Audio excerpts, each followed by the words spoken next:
जगत गुरु शंकराचार्य के उद्बोधन से आशीर्वचन से पूर्व हम आमंत्रित कर रहे हैं श्री राजीव मिश्र निज सचिव शंकराचार्य महाराज कि वे आए और आह्वान करें।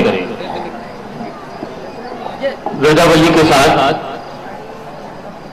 वे आह्वान करेंगे, उसके पश्चात आशीर्वचन होगा।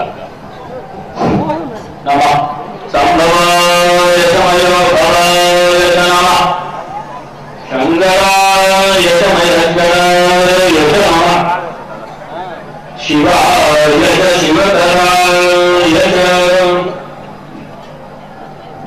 श्रीमद्भगवाचार्य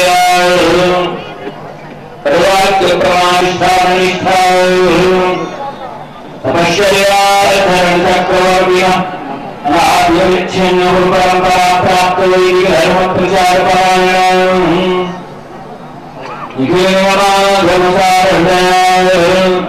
सर्वतंत्र स्वतंत्राय परापर विद्या विद्या वेदांतः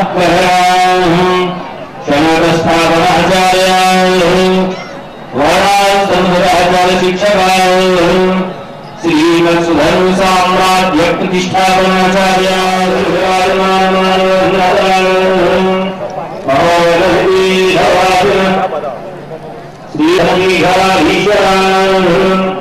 श्रीमराज श्री शंकराचार्य श्री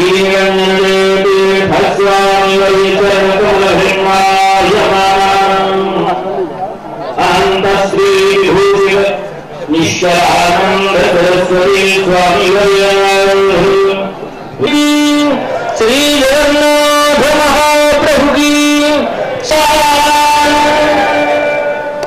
यत्र यत्र रघुनाथ तीर्थं तत्र तत्र जगन्नाथाय वाक्पयाय परिपूर्णवाचानं मारुते नमः राक्षसाय राम जय राम जय राम धर्म की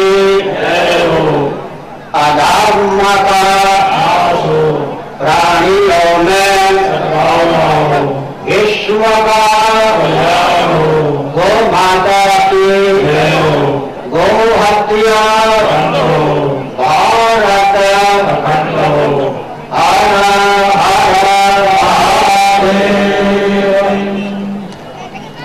गोविंद जय जय गोपाल जय जय गोविंद जय जय गोपाल जय जय राधा रमण हरि गोविंद जय जय राधा रमण हरि गोविंद जय जय हे कृष्ण गोविंद हरे मुरारे श्री कृष्ण गोविंद हरे मुरारे हे नाथ नारायण वासुदेव गोविंद जय जय गोपाल जय जय गोविंद जय जय गोपाल जय जय राधा रमण हरि गोविंद जय जय राधा रमण हरि गोविंद जय जय वृंदावन बिहारी लाल की जय शिव शिव शिव शिव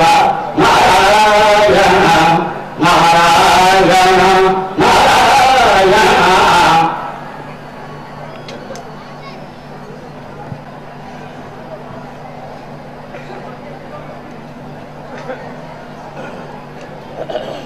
समादरणीय संत वृंद,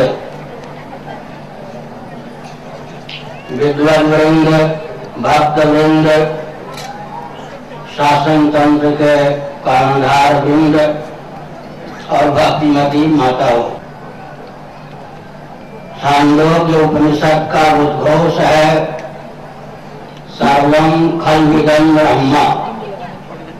इसका अर्थ होता है निस्संदेह सच्चिदानंद स्वरूप परमात्मा अचिंत्य लीला शक्ति के अनोखा प्रभाव से स्थावर जंगम प्रपंच और पृथ्व्यादि भूतों के रूप में अभिव्यक्त हुए हैं। अतः यहाँ सच्चिदानंद स्वरूप परमात्मा ही सर्वरूपों में विलसित हैं। यह हमारा उदात्त सर्वोपरि सिद्धांत है। आधुनिक विज्ञान का उद्घोष है matter is nothing but energy. पदार्थों में विविधता परिलक्षित होती है, परंतु उसके मूल में एक ऊर्जा या शक्ति प्रतिष्ठित है। वह शक्ति चेतन है या जड़, जगत उसका परिणाम है या विवर्त, इन प्रश्नों का उत्तर विज्ञान और वैज्ञानिकों के पास नहीं है। इसलिए हम डंके की चोट से कहा करते हैं, जहाँ आधुनिक साइंस या विज्ञान की शिक्षा पूर्ण होती है, वहाँ से वेद वेदांतों की शिक्षा का प्रारंभ होता है। इससे अधिक उदार सिद्धांत क्या होगा? वेदांत प्रस्थान के अनुसार हम एकात्मवाद को डंके की चोट से स्वीकार करते हैं, सर्वात्मवाद को सर्वोपरि सिद्धांत स्वीकार करते हैं। इस तथ्य को हृदयंगम कराने की भावना से श्वेता स्वतः उपनिषद का उद्घोष है। अमृतस्य पुत्राः, अनंत कोटि ब्रह्मांड में जितने भी स्थावर जंगम प्राणी हैं, अमृत स्वरूप परमात्मा की संतान होने के कारण सबके सब आदर के पात्र हैं।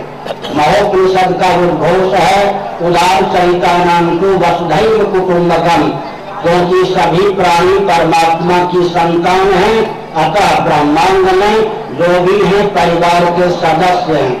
इसी को भूतल पर उतारने की भावना से गरुड़ पुराण के अंतिम अध्याय का अंतिम श्लोक कहता है, सर्वेषां मंगलम भूयात् सर्वे भवन्तु सुखिनः। विश्व में जितने प्राणी हैं सब सुखी रहें, निरोग रहें, सब मंगल का ही मुख दर्शन करें, अमंगल किसी को स्वप्न में भी सुलभ न हो। यह हमारा दार्शनिक धरातल पर उदात्त सिद्धांत है। सज्जनों, मैं समय की सीमा में ही प्रबंध को विराम दूंगा। सावधान, भक्त राज प्रहलाद नृसिंह भगवान की प्रार्थना करते हुए कहते हैं, स्वस्त्यस्तु विश्वस्य, तब वो विश्व का कल्याण हो। आगे एक विचित्र तथ्य में प्रकाशित करते हैं, खला प्रसीदताम, इसका हिंदी में अर्थ होता है दुष्ट प्रवृत्त हों। क्या सज्जन पसंद करेंगे कि दुष्ट प्रवृत्त हों? लेकिन भक्तराज प्रहलाद डंके की चोट से प्रार्थना करते हैं, खला प्रसीदताम, इसका अर्थ क्या होता है? दुष्ट दुष्टता से विमुक्त होकर प्रवृत्त हों। जैसे रोगग्रस्त व्यक्ति रोग से विमुक्त होकर प्रवृत्त होता है, ऐसे प्रभु आपकी अनुकंपा से दुष्ट दुष्टता से विमुक्त होकर प्रवृत्त हों। दार्शनिक धरातल पर ही हमारा उदार सिद्धांत इतना ऊंचा रहा हो, ऐसी बात नहीं। मैं दो चार वाक्यों में चुलबुली भाषा में सनातन धर्मियों की तर्पण पद्धति का अनुवाद किए देता हूँ। एक सनातन धर्म में आस्थानित व्यक्ति जल आदि सामग्रियों के द्वारा नित्या प्रत्या भावना व्यक्त करता है। मेरे द्वारा प्रदत्त जल के अमोघ प्रभाव से ब्रह्मादि देव शिवलिंग संतृप्त हों, सनकादि संतृप्त हों, वृक्षादि संतृप्त हों, पृथ्वी संतृप्त हो, पानी संतृप्त हो, प्रकाश संतृप्त हो, पवन संतृप्त हो और आकाश संतृप्त हो। इतना ही नहीं, जो प्राणी नरक में यातना भोग रहे हैं, मेरे द्वारा प्रदत्त जल के अमोघ प्रभाव से वे भी संतृप्त हों। काल प्रवाह से जो प्राणी मुझे भूल चुके, मैं जिनको भूल चुका, पूर्व जन्मों के वे सगे संबंधी भी मेरे द्वारा प्रदत्त जल के अमोघ प्रभाव से संतृप्त हों। यह सनातन धर्मियों की उदार भावना है। सज्जनों, मैं एक संकेत करना चाहता हूँ। क्या संकेत करना चाहता हूँ? एक विचित्र तथ्य है, आज जो भारत दिशाहीन है उसका कारण क्या है? हमारे श्री राजनाथ सिंह जी ने यह संकेत किया, उसको मैं कुछ गिले चुने शब्दों में आध्यात्मिक दृष्टि से व्यक्त करना आवश्यक समझता हूँ।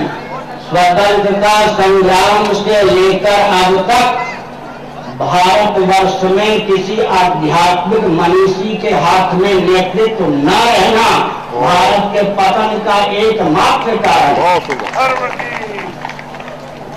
राजनेताओं ने छल बल डंके की चोट से आध्यात्मिक मनीषी के हाथ में देश का नेतृत्व न पहुंचे, इसका भरसक प्रयास किया, उसी का फल आज भारत को मिल रहा है। मैं गिने चुने शब्दों में संकेत करता हूं, सावधान। हिरण्यकशिपु के शासनकाल में, वेद के शासनकाल में, रावण के शासनकाल में, कंस के शासनकाल में, दुर्योधन के शासनकाल में और मुगलों के शासनकाल में, बौद्धों के शासनकाल में शासन तंत्र दिशाहीन हो गया था। लेकिन यहाँ के आध्यात्मिक मनीषी लोभ, भय, कोई भावुकता और अविवेक के चपेट में नहीं आए थे, इसलिए उन्होंने राष्ट्र को सुरक्षित रखा। एक उदाहरण देता हूं, माना कि ब्रह्मर्षि, देवर्षि, दधीचि महर्षि की हड्डियों से बना हुआ अभिमंत्रित वज्र देवराज इंद्र के हाथ में हो, लेकिन देवगुरु बृहस्पति का वरद हस्त देवराज इंद्र को सुलभ न हो, तो दैत्यों, राक्षसों, असुरों, उग्रवादियों, अराजक तत्वों से देवताओं की रक्षा करने में देवराज इंद्र भी समर्थ नहीं होते। स्वतंत्र भारत में एक क्रांति लाई गई जगत प्रकाश बाबू के द्वारा, लेकिन वह क्रांति उनके जीवन काल में दिशाहीन क्यों हो गई? वे त्यागी, तपस्वी, मनीषी, राजनेता होने पर भी आध्यात्मिक पुरुष नहीं थे। मैं राजनीति की स्वस्थ परिभाषा भी विश्व मंच पर दे देना उचित समझता हूँ। भारत और नेपाल जैसे हिंदू बहुल राष्ट्रों में राजनीति की क्या परिभाषा होनी चाहिए और संपूर्ण विश्व मंच पर राजनीति की क्या परिभाषा होनी चाहिए? भारत, नेपाल जैसे हिंदू बहुल राष्ट्रों में राजनीति की एकमात्र यह परिभाषा होनी चाहिए कि अन्यों के हित का ध्यान रखते हुए, फिर से सुनिए, अन्यों के हित का ध्यान रखते हुए हिंदुओं के अस्तित्व आदर्श की रक्षा, देश की सुरक्षा और अखंडता के लिए प्रतिबद्धता, यह राजनीति की परिभाषा भारत और नेपाल में चरितार्थ होनी चाहिए। इस सिद्धांत में जिसकी आस्था हो वो भारत में चुनाव लड़े, सिद्धांत में आस्था नहीं है तो रसाकर में जाकर निवास करे। और विश्व मंच पर राजनीति का स्पष्ट परिभाषा होनी चाहिए। जिस देश में जिस वर्ग की बहुलता हो, जिसकी अल्पता हो, उसको देखते हुए अन्यों के हित का ध्यान रखते हुए अपने अस्तित्व आदर्श की रक्षा, इसकी सुरक्षा और अखंडता, विश्व में राजनीति की स्पष्ट सार्वभौम परिभाषा होनी चाहिए, तब विश्व दिशाहीन होने से बच सकेगा। अब मैं राजनीति की परिभाषा भी किए देता हूँ। महाभारत और मनुस्मृति में राजनीति के लिए राजधर्म शब्द का प्रयोग हुआ है। मुसलमानों से पूछिए आपके यहाँ राजनीति की क्या परिभाषा है, ये दो शब्दों में कहेंगे। कुरान शरीफ की आस्था, मान्यता या भावना को भूतल पर उतारने की स्पष्ट प्रोसेस, प्रक्रिया, मेथड या विधा का नाम हमारे यहाँ राजनीति है। मुसलमानों के यहाँ राजनीति की परिभाषा क्या है? कुरान शरीफ की मान्यता को भूतल पर उतारने की स्पष्ट प्रक्रिया, प्रोसेस, मेथड या विधा। क्रिश्चियनों के यहाँ राजनीति की क्या परिभाषा है? बाइबल की मान्यता को भूतल पर उतारने की विधा, प्रोसेस, प्रक्रिया का नाम उनके यहाँ राजनीति है।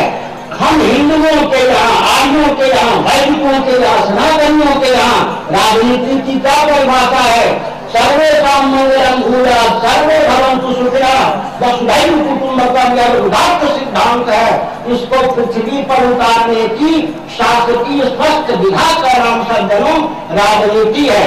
अराजक तत्वों की बकौती का नाम राजनीति नहीं है। अराजक तत्वों की सत्तालोलुप अदूरदर्शी अराजक तत्वों की बकौती का नाम राजनीति नहीं है। इसलिए हम एक संकेत करना चाहते हैं। वह संकेत क्या करना चाहते हैं सज्जनों? भले ही स्वतंत्रता संग्राम से लेकर अब तक किसी आध्यात्मिक मनीषी को राजनेताओं ने छल बल डंके की चोट से भारत का नेतृत्व प्राप्त नहीं करने दिया, लेकिन हम अपने पूज्य गुरुदेव धर्म सम्राट स्वामी परपात्री जी महाराज का नाम लेकर कहते हैं, उनके अनुग्रह से पूरे विश्व में जो दिशाहीन व्यापार तंत्र और शासन तंत्र चल रहा है उसको पटल पलटने का हम अभियान चला देंगे। और एक संकेत कर देना चाहते हैं, गीता के दूसरे अध्याय के अनुसार आत्मा क्या है? कोटि कोटि प्रयागियों के द्वारा, विरागियों के द्वारा, अणुबम के द्वारा भी, यहाँ तक कि ज्ञानाग्नियों के द्वारा भी जिसका दाग बाग नाश ना हो उस अक्षय आयु का नाम आत्मा है।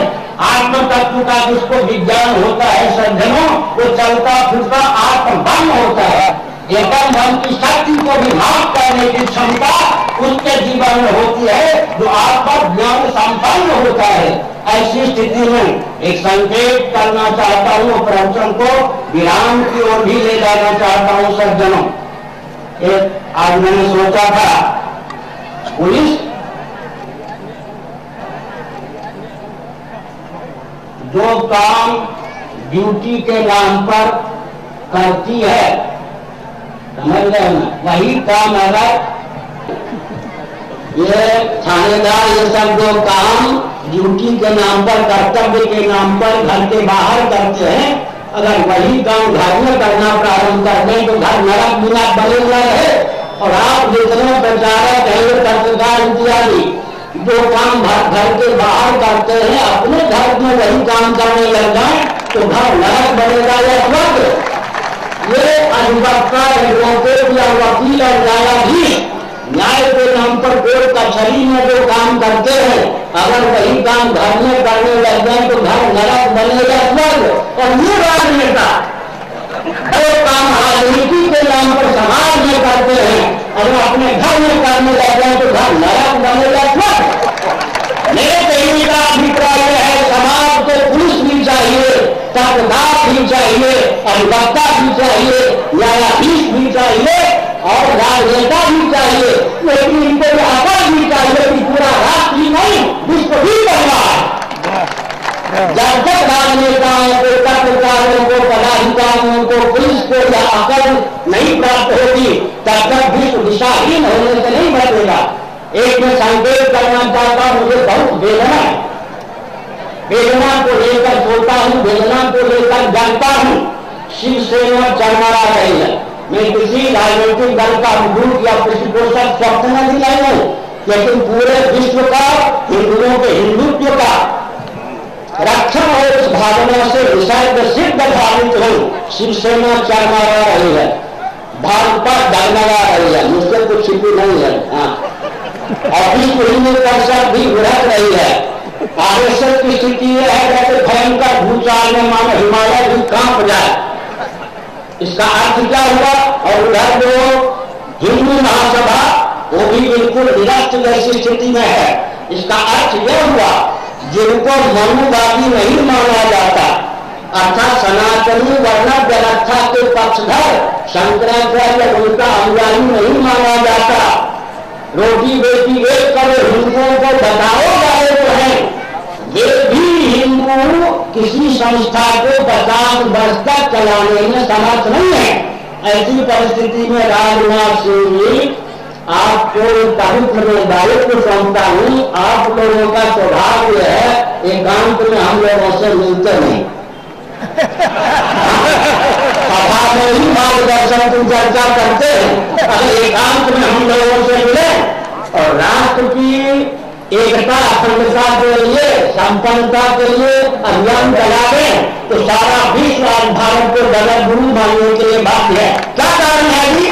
भारत की पार्लियामेंट पर बहुत शासन करते हैं, मुस्लिम तंत्र शासन करता है, कम्युनिस्ट शासन करता है, और शंकराचार्य जैसे मनीषी, संतों जैसे मनीषी के देश में है, उस देश में दुर्दशा, जहां प्रज्ञा होती है, जहां महापुरुषों के वचन मान नहीं जाते हैं, वहां ऐसी दुर्दशा होती है। कहां वेद वेदांतों के पारिलक शंकराचार्य और कहां पूर्व जन्म पुनर्जन्म अनास्था संपन्न पूरे एशिया महाद्वीप को क्रिश्चियन महाद्वीप और भारत को क्रिश्चियन महाराष्ट्र बनाने का ठेका लेने वाला पोप, आज पोप का शासन छत्तीसगढ़ के जंगलों में है, घर घर में है, और शंकराचार्य का शासन क्यों नहीं है? इसका कारण क्या है? राजनीति की अलग लहर चलती है, और कोई संत अगर हो, मुझे बहुत प्रसन्नता होगी जिन पर भाजपा की मुहर न लगी हो, कांग्रेस की मुहर न लगी हो, सपा की मुहर न लगी हो, वो राष्ट्र को बचा सकते हैं। मैं वेदना पूर्वक कहता हूं, आडवाणी जी ने मेरी बात नहीं सुनी, वाजपेयी जी ने मेरी बात नहीं सुनी और मुझको नष्ट करने का अभियान करते करते रसातल में नरसिंह राव पहुंच गए। लेकिन मैं डंके की चोट से कहना चाहता हूं, 700 वर्षों तक मुगलों ने भारत पर शासन किया। क्या किसी एक माई के लाल ने, जो शंकराचार्य ना हो, अपने को शंकराचार्य कहने का साहस किया? तक क्रिश्चियनों ने भारत पर शासन किया, लेकिन क्या एक माई के लाल ने स्वयं को शंकराचार्य कहा जो ना हो? क्या मुगल और क्रिश्चियन भारत के हिंदुओं के हिमायती थे? नहीं, वे दूरदर्शी थे। उनके हृदय में यह विज्ञान था, अगर शंकराचार्य नकली बनाकर हम घुमावेंगे तो हमारे पोप, पैगंबर, पादरी भी नकली होंगे, तब हम नष्ट हो जाएंगे। लेकिन हिंदू राजनेताओं को यह अकल नहीं है। दर्जन के दर्जन नकली शंकराचार्य, हुर्रियत के एजेंट, पोप के एजेंट, कम्युनिस्टों के एजेंट भारत में राजनेताओं के द्वारा घुमाए जा रहे हैं। जिनको जेल के सिकंदर में बंद होना चाहिए, वो शंकराचार्य बन के कूद रहे हैं। आप क्या धर्मराज्य की स्थापना करेंगे? आज देशभक्त को देशद्रोह का जो दंड मिलना चाहिए वो मिलता है। कौन पार्टी मुझको दंड नहीं देना चाहती है? मैं पूछना चाहता हूं, मैं क्या राष्ट्रद्रोही हूं? तो मैं संकेत करना चाहता हूं, छल बल डंके की चोट से विदेशी षड्यंत्र करें, भारतवर्ष के शासन तंत्र को झकझोर कर रसातल में फेंक दिया। एक भी भारत में ऐसा दल नहीं है जो सत्ता, लोलुपता, दूरदर्शिता से दूर रहकर केंद्र को संभाल सके। अब व्यास गद्दी पर भी विदेशी षड्यंत्रकारियों का आधिपत्य हो चुका है। व्यास गद्दी भी चरमरा जाएगी, राजगद्दी भी चरमरा जाएगी, देश गुलाम होगा। ऐसी गुलामी की स्थिति न आवे, मैं संकेत करना चाहता हूं। भारत आज क्रिश्चियन तंत्र, मुस्लिम तंत्र, कम्युनिस्ट तंत्र के अधीन है। कभी एक के अधीन था, 3 के अधीन है। इतना षड्यंत्र है, इतनी व्यूहरचना है, हिंदू समझ भी नहीं सकते कि कहां कहां से उन पर आघात है। मुसलमान भी अच्छे होते हैं, कम्युनिस्ट भी अच्छे होते हैं, क्रिश्चियन भी अच्छे होते हैं, लेकिन मैं पूरी के शंकराचार्य पर से कहना चाहता हूं, इनका नेतृत्व विश्व मंच पर अराजक तत्वों के हाथ में है। इसलिए सचमुच के मुसलमान, कम्युनिस्ट और क्रिश्चियन पर भी विपत्ति है। अब 3-4 दिन को मैं प्रवचन को निकाल दो, सावधान, कभी प्रयास की ओर से आ रहा हूं। आप उचित समझें तो एकांत में नहीं मिले, सभा में सुधार देता, एकांत में नहीं मिले, नहीं मालूम। अशोक सिंह जी कहते हैं मार्गदर्शन दीजिए, उसका अर्थ होता है हमारे चरणों में फंसकर हमारा मार्गदर्शन लीजिए। अगर सचमुच में हमारा मार्गदर्शन चाहिए तो राष्ट्रीय हमें संकेत करना चाहते हैं। माघ मेला शब्द का प्रयोग जब से किया गया प्रयाग में, तीर्थराज में, तब से वो सारा अस्तित्व समाप्त हो गया प्रयाग का। आपको पता हो या नहीं पता हो, माघ मेला, इसी प्रकार इसको मेला का नाम मत दीजिए। महोत्सव, मेला का अर्थ होता है वर्मा लगाने वाले, जहां ठहरे हो, सुविधा अच्छी होती वहां नरसिंह बल्लभाचार्य का भवन है, नानगुल के नाम रुके हैं, जहां ठहरे हैं वो खेल कूद वाले ऐसे चोर गुड़ करते कोई संत वहां टिक सकता है क्या? मेला का रूप देंगे, 2 वर्ष में ये व्यवस्था चरमरा जाएगी, फिर कौन इस मेला का लाभ उठावेंगे? ये संकेत कर रहा हूं। नास्तिकों के यहाँ शिविर लगेंगे, आस्तिकों को खदेड़ा जाएगा। अब ये 4 कुंभ का नाम आप लेते हैं, वहां जितने प्रामाणिक शंकराचार्य हैं उनको भगाने का प्रयास होता है और नकली अखबार को खरीद लेते हैं। उज्जैन में आचार्य लोग पीटे गए, जलाए गए, जेल में बंद किए गए। मेला का रूप देंगे तो यही सब होगा। और एक संकेत करते हुए बच्चों को विराम देता हूं, संभाल कर इसको दिशा दीजिए। केवल रुपया खर्च करने से नहीं होगा, योजना बनाइए, व्यू बनाइए। मैं एक संकेत करता हूं, तीर्थराज प्रयाग में अग्रवाल जी, सिंह जी, 2 सिंह है यहाँ पर, सिंह ही पर्याप्त है, 2 सिंह यहाँ पर है, दोनों सिंह सिंह अग्रवाल जी। प्रयाग में क्या होता है, भोले भाले हिंदू, 10 लाख हिंदू हर माह में त्रिवेणी में स्नान करते हैं, कुंभ के अवसर पर 5-5 करोड़ हिंदू, लेकिन वही क्रिश्चियनों की संस्थाएं साल भर लाखों डॉलर विदेश से मंगाकर हिंदुओं से लेकर क्रिश्चियन बनाती हैं। अर्थात वहां पर आस्तिकता का आधान करते हैं हिंदू क्रिश्चियन। यहां पर शुरू हो गया है वो क्या है, नवाचार। क्रिश्चियनों ने जो उत्पाद शुरू किया है वो आप लोगों को विदित है या नहीं? आप लीला बनाते रहिए, कुंभ मनाते रहिए, लाखों रुपए खर्च करिए, संत महात्मा आएंगे, स्नान करेंगे, लेकिन लाभ उठना है क्रिश्चियनों की संस्थाओं को। वो 12 महीने व्यू रचना पूर्वक काम करेंगे। हिंदुओं के पास कोई व्यू रचना नाम की चीज नहीं है। इसलिए मैं सावधान करता हूं, इस मेले का नहीं, महोत्सव का दोहन क्रिश्चियनों के द्वारा न हो, नास्तिकों के द्वारा न हो, राष्ट्रद्रोहियों के द्वारा न हो। आपने जब से यह कार्यक्रम प्रारंभ किया, क्रिश्चियन बहुत सावधान हो गए, और जो आप थानेदार पास इधर रखेंगे, जो क्रिश्चियनों को दबाना चाहे उसको ट्रांसफर करने के लिए आप बाध्य होंगे। ऐसी परिस्थिति में ये सारा क्षेत्र क्रिश्चियनों के चंगुल में फंस जाएगा। जैसा कि प्रयाग में त्रिपाठी इत्यादि सब क्रिश्चियन होकर पादरी बन के घूम रहे हैं, उसी प्रकार हिंदुओं के तीर्थ का दोहन विदेशी एजेंट वाले करेंगे। आज वृंदावन का अधिकार किनका है? जो ऊपर से स्काउन वाले कहे जाते हैं, अंदर से विदेशियों के एजेंट है, उनका है। आज पूरी किनके हाथ में चली गई? चैतन्य महाप्रभु की जन्मभूमि नदिया पर किनका अधिकार है? हम लोग सोए हुए हैं।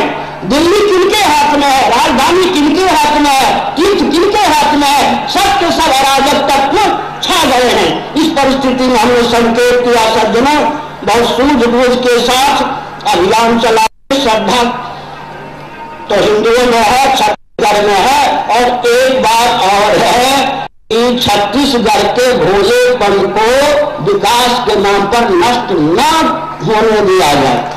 पूरे भारत में जम्मू कश्मीर के व्यक्ति बहुत भोले होते हैं, यहाँ से भी ज्यादा भोले, वो तो अराजक तत्वों के चंगुल में फंस गए। छत्तीसगढ़ को विकास के नाम पर आध्यात्मिक विभूति से विहीन न किया जाए। 5 साल 6 साल पहले मेरा आता था, 500 श्रोता आते थे, अब 50 आने लग गए। मैंने प्रांत बनने का लाभ क्या हुआ? नास्तिकता फैल गई। तो विकास के नाम पर रास का उदय न हो, विदेशी कंपनियों के चंगुल में छत्तीसगढ़ न जाए, एक बात। और आगे आगे वो मुख्यमंत्री अच्छे होते रहेंगे, आप पर कटाक्ष नहीं है। और दिशाहीन मंत्रियों के द्वारा छत्तीसगढ़ का दोहन और कलेक्टर एसपी इत्यादि के द्वारा छत्तीसगढ़ का दोहन न हो, दिशाहीन क्षेत्रीय व्यापारियों के द्वारा छत्तीसगढ़ का दोहन न हो, और विकास के नाम पर यहाँ की आस्था पर कुठाराघात न हो, अश्लील मनोरंजन और मादक द्रव्य छत्तीसगढ़ के व्यक्तियों का सहारा न बने। इस सब को ध्यान में रखते हुए आगे चलिए। हमने श्री राजनाथ सिंह जी को एक संदेश दिया। मुझे बहुत दर्द है, शिवसेना के ठाकरे जी का हमारा नाम सुन के घबराते आते नहीं है। ठाकरे जी हों, सुदर्शन जी आते हैं, सुदर्शन जी हों, वाजपेयी जी हों, अडवाणी जी हों, आप हैं, और विश्व हिंदू परिषद का अशोक सिंघल है, ये वो कौन से हिंदू महासभा की क्या कारण है कि हिंदुओं की कोई भी संस्था चल नहीं पाती है? कहाँ त्रुटि है? त्रुटि का अवलोकन करके उसको दूर कीजिए। सबको अभयदान देते हुए हमें घोषणा करते हैं, मुसलमान, क्रिश्चियन, पादरी, जो कोई हो, वहां पारसी, सब अभयदान हम लोगों के द्वारा है। लेकिन ध्यान रखो, मानवाधिकार की सीमा में हिंदुओं को भी अपने अस्तित्व आदर्श की रक्षा का शाश्वत अधिकार प्राप्त है। जो हमारे अस्तित्व आदर्श के साथ खिलवाड़ करेगा वो भारत में टिक नहीं सकेगा, और विश्व मंच पर भी उसको टिक पाना कठिन होगा। भारत का अर्थ होता है सबको प्रश्रय देना, सबको सुखी बनाने वाला। संकेत किया, और हमको तो लोग बुलाते हैं जैसे पटरी मजबूत हो तो रेलगाड़ी चले। हमारा प्रवचन बुरा लगे तो अगले साल से मत बुलाइएगा, सीधी बात है। और मैं एक अपनी भावना बहुत धीरे से कहता हूं, अगर वो पसंद हो तो अगले साल से मैं आऊंगा, छत्तीसगढ़ तो आऊंगा, यहाँ नहीं आऊंगा। चाहे मीडिया वाले हों, नेता तो सब ठीक ही हैं, चाहे संत हो, बुरा मत मानना कोई, अगर इस मंच पर चप्पल जूते की गलती हुई तो मैं नमस्कार कर लूंगा मेरा को। मेरे बस की बात नहीं है कि चप्पल जूते पहनकर लोग घूमे, वहां से आध्यात्मिक प्रवचन करूं, ये मेरे बस की बात नहीं है। मेरी विद्या सरस्वती हो करेगी। मैंने हिमालय के सिद्धों के चरणों में रहकर विद्या अर्जित की है, पिताओं के द्वारा हुई, तो मैं इस मेला को भी हाथ जोड़ता हूं। हर हर महादेव। हम अपने मुख्य अतिथि और अन्य अतिथियों को स्मृति चिन्ह भेंट करेंगे। माननीय संस्कृति मंत्री श्री ब्रिजमोहन अग्रवाल अब माननीय मुख्यमंत्री डॉक्टर रमन सिंह को, जो आज के कार्यक्रम के अध्यक्ष हैं, उन्हें इस अवसर पर स्मृति चिन्ह भेंट करेंगे। और अब विधायक श्री चंदूलाल जी साहू आमंत्रित हैं। वे माननीय संस्कृति पर्यटन मंत्री श्री ब्रिजमोहन अग्रवाल जी को स्मृति चिन्ह भेंट करेंगे। श्री चंदूलाल जी साहू विधायक, नगर पंचायत अध्यक्ष श्रीमती रेखा सोनकर सादर आमंत्रित हैं। वे रायपुर जिले के प्रभारी मंत्री श्री अजय चंद्राकर को स्मृति चिन्ह भेंट करेंगी। और अब धन्यवाद ज्ञापन के लिए हम रायपुर जिले के प्रभारी मंत्री श्री अजय चंद्राकर को माइक पर सादर आमंत्रित करते हैं। श्री अजय चंद्राकर।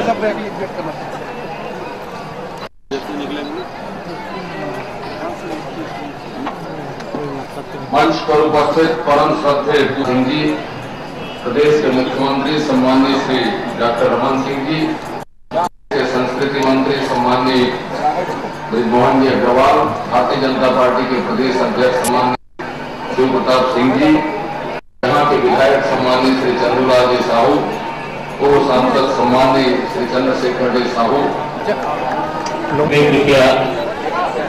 दर्शक दीर्घों में स्थान ग्रहण करेंगे। कार्यक्रमों के अंतर्गत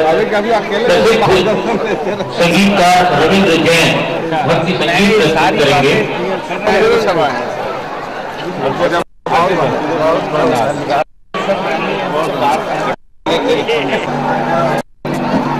प्रसिद्ध गायक रविंद्र जैन।